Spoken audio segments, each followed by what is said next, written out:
Assalamualaikum warahmatullahi wabarakatuh. Perkenalkan, nama saya Sri Rogaya Mamonto dengan NIM 2214-21017 dari Fakultas Ilmu Sosial jurusan Ilmu Hukum Kemasyarakatan Prodi PPKN semester 5 kelas C. Baiklah, video ini dibuat untuk memenuhi tugas ujian akhir semester atau UAS dengan mata kuliah Hukum Administrasi Negara. Jadi judul dalam video ini adalah dengan tugas mereview makalah saya yang berjudul Instrumen Pemerintah dalam Kebijakan Pemerintah. Langsung saja kepada penjelasan materi dari makalah saya. Yang pertama, instrumen pemerintah adalah alat-alat atau sarana-sarana yang digunakan oleh pemerintah atau administrasi negara dalam melaksanakan tugas-tugasnya.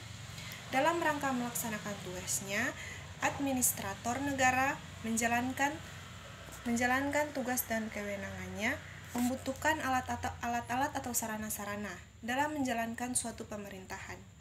Pemerintah atau administrasi negara melakukan berbagai tindakan hukum dengan menggunakan instrumen pemerintahan.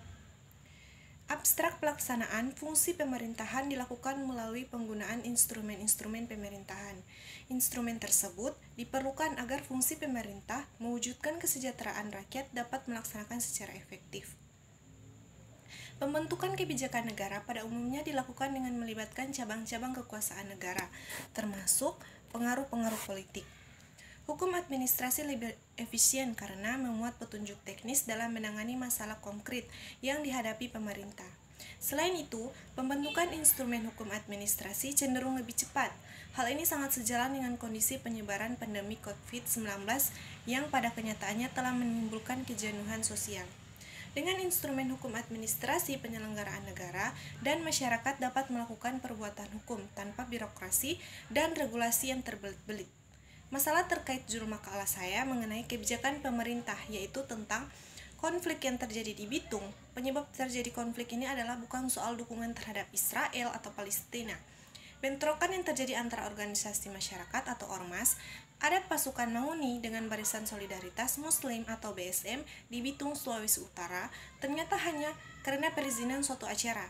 Publik tanah air baru-baru ini kembali dibuat keheranan atas fakta baru yang mengenai penyebab terjadinya bentrok antara ormas adat pasukan Mauni dengan BSM beberapa hari lalu. Betapa tidak, sebelumnya beredar luas kabar yang menyebutkan konflik antar kedua ormas tersebut dilatar belakangi beda dukungan terhadap Israel dan Palestina. Kemudian, bentrok antar ormas di Bitung, kedua pihak sepakat akhir konflik.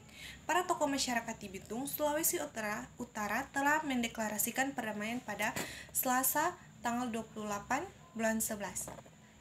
Usai bentrok antar organisasi masyarakat adat Manguni yang dituding pro-Israel dengan massa Barisan Solidaritas yang menggelar aksi bela Palestina.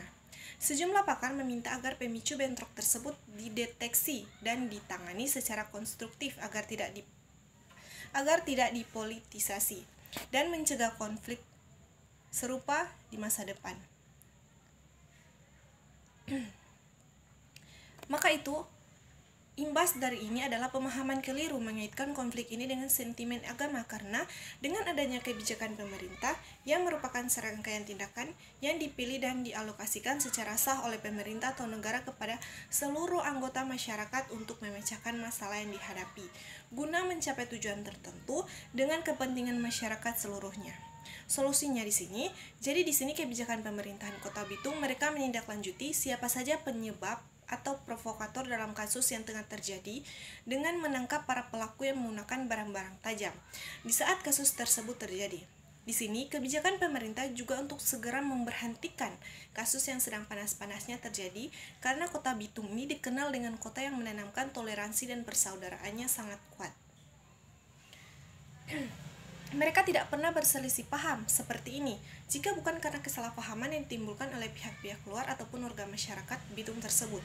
Dengan adanya kebijakan dan turun serta pemerintah dalam kasus atau masalah yang dihadapi masyarakat Bitung, pemerintah berharap agar masalah ini tidak akan terjadi di tahun-tahun berikutnya guna mencegah Kota Bitung di Sulawesi Utara. Harapan dari saya, Kami menyarankan pada pemerintah sebagai instrumen pemerintah ini melaksanakan tugas-tugasnya dengan semaksimal mungkin agar terciptanya pemerintahan yang baik atau good government. Sekian penjelasan makalah dari saya. Lebih dan kurangnya saya mengucapkan mohon maaf. Wassalamualaikum warahmatullahi wabarakatuh.